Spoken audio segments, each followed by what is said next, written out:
यात्रीगण कृपया ध्यान दें। चुनाव की ट्रेन पटरी पर उतर चुकी है और अब ये ट्रेन कभी नहीं उतरने वाली, ये चिंता की बात है। तो समय कटता रहे और मनोरंजन भी होता रहे, इसके लिए राहत इंदौरी साहब की एक शायरी मुझे याद आती है कि सरहदों पर तनाव है क्या, जरा बता तो करो, चुनाव है क्या। नमस्कार, मेरा नाम अंजलि दिनकर। आज आप सबके समक्ष विषय प्रस्तुत करने वाली हूँ, one nation one election paving the best way for विकसित भारत।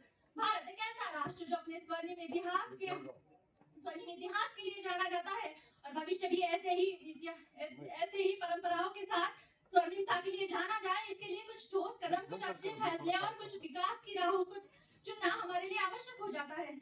जैसे कि स्वास्थ्य, शिक्षा और रोजगार के बिंदुओं को छूते हुए आंतरिक सुरक्षा, अंतरिक्ष संशोधन, हमारे आर्थिक संपदा और विदेश के साथ हमारी नीतियां, इन मुद्दों पर बात करना आवश्यक है। लेकिन इसमें कुछ बाधाएं हैं। बाधाएं कुछ ऐसी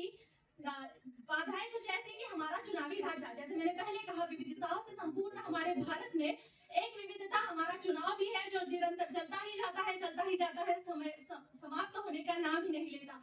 तो हमें यह समझना होगा कि इसमें कहीं ना कहीं कमियां हैं और इन पर काम करना होगा, जैसे बार बार चलने वाली आचार संहिता या फिर चुनाव का खर्च, जैसे कई मुद्दे हैं जो बाधाएं बनते जा रहे हैं। महानुभाव, बड़े खेद के साथ मुझे कहना पड़ रहा है, लेकिन जब जब हमारे देश में चुनाव चलते हैं तब सामाजिक अशांति अपनी अपनी चरम सीमा पर आरूढ़ रहती है। हिंदू मुसलमान के बीच झगड़े होते हैं, सामाजिक सामाजिक झगड़ों का तो कहो ही मत। कहीं मिलती है रिश्वत की नोटों से भरी बोरियां, तो कहीं होती है हमारी अमन और शांति की चोरियां। तो इन सबको रोकना होगा।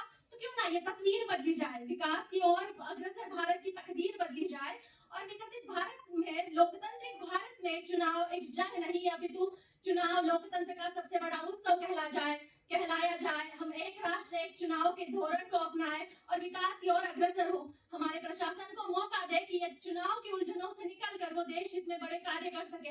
इसमें कुछ बाधाएं अवश्य आएंगी, लेकिन हम ऐसा पहले भी कर चुके हैं। 1952 से लेकर 67 तक हम ऐसे चुनाव करवा चुके हैं। दुनिया के अन्य देशों में भी ऐसे चुनाव होते हैं, तो ये नामुमकिन नहीं है। हम ऐसा कर सकते हैं देश हित में और आगे बढ़ सकते हैं। ये तो बड़े स्तर की बात हो गई, लेकिन अगर छोटे स्तर पर देखा जाए, सामान्य नागरिक के नजरिए से देखा जाए, तो क्यों हमारे सरकारी स्कूलों की टीचर्स शिक्षा प्रदान करने का कार्यक्रम छोड़कर चुनाव की चक्की में पीसती रहे, या फिर क्यों हमारे सरकारी कर्मचारी या फिर सेना दल इसी उलझनों में उलझे रहे, या फिर क्यों रोजगार के लिए पलायन कर चुका युवा बार बार बस वोट देने को घर आए। ये समझना होगा, इस व्यवस्था को सुव्यवस्था में तब्दील करना होगा। सकारात्मकता पर गौर करें और इस राह में हमारे कदम आगे बढ़ाएं, ताकि विकसित भारत के लिए एक राष्ट्र एक चुनाव एक नई राह बने। धन्यवाद। इतना कहकर मैं अपनी वाणी को विराम देती हूँ। जय हिंद, जय भारत।